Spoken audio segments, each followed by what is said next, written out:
Today we'll draw an elephant in the bush. I'll start by laying down a few tonal values in the bush area using a cloth dipped in graphite powder. I'm not trying to draw detail at this stage. I just want some graphite on the paper which I can use to create detail with later. I am, however, laying down more graphite in the darker areas in order to create depth. When the powder is at its darkest, I continue darkening with a 6B graphite stick. Now we can start to add detail by erasing the highlights on the bushes using a pen-shaped eraser and a squiggling motion. Although I squiggle everywhere, I concentrate on the outer edge of each bush and tree, as that'll give you maximum contrast. Once the basic foliage has been established, I continue to add more detail by alternating between the eraser and the pencils. Still using the squiggling motion though. In general, I'm just trying to suggest leaves and branches without adding much detail. Remember, the elephant is the focal point in this drawing, so if we add too much detail into the background, then it will steal attention away from the elephant. As I draw the leaves, branches and grasses, I'm looking for areas of contrast that I can play up, as well as the directions that I have to draw the leaves and branches in. The directions are important because they tell you in which direction the bush is growing in, and in the case of grasses, it can even create the illusion of wind in your drawing. Now that we have a large area of the background complete, I want you to notice how one tree ends light on the outside edge and the next one starts dark on the inside. These contrasts are what we use to create the illusion of distance between the trees and bushes. To start the elephant, I go back to using the graphite lead and cloth.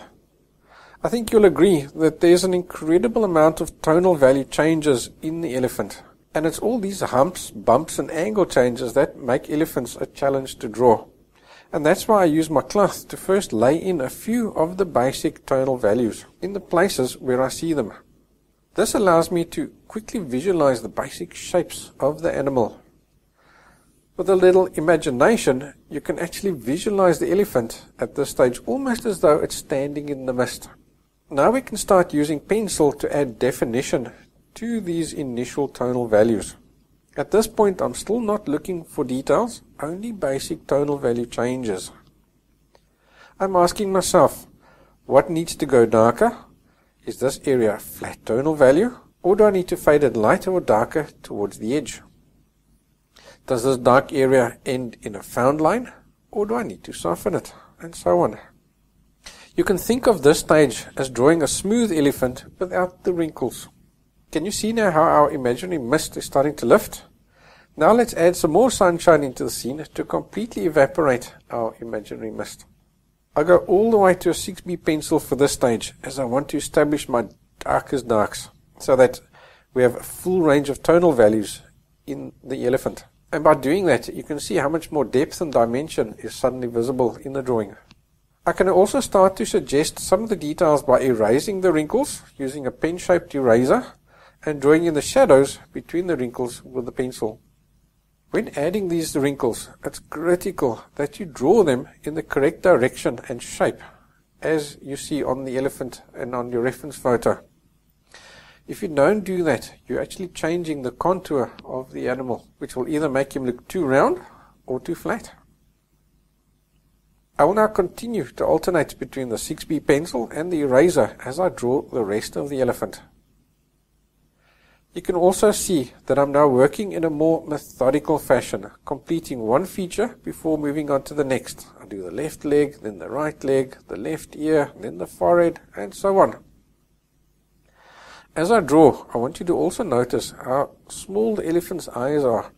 A common mistake is to make them too big, so be very careful not to make this same mistake. Then also notice that there is a nice contrast between the area where the eye, tusk and ears meet. It's very important to get this contrast in, as it makes the face appear as though it's in front of the ears, lifting up the face above the body. For the forehead and trunk wrinkles, I add a broken contour line first. In other words, each wrinkle only wraps partly around the trunk. It doesn't form a ring around the whole trunk. I then break up these lines even further by adding little vertical lines across the horizontal ones. And I do this with a pencil, and I do this by erasing some lines as well. The tip of the trunk is very dark as the sun is from the back, so give yourself enough contrast there, but notice that the left and the right edges are light, indicating that the sun is coming from the back.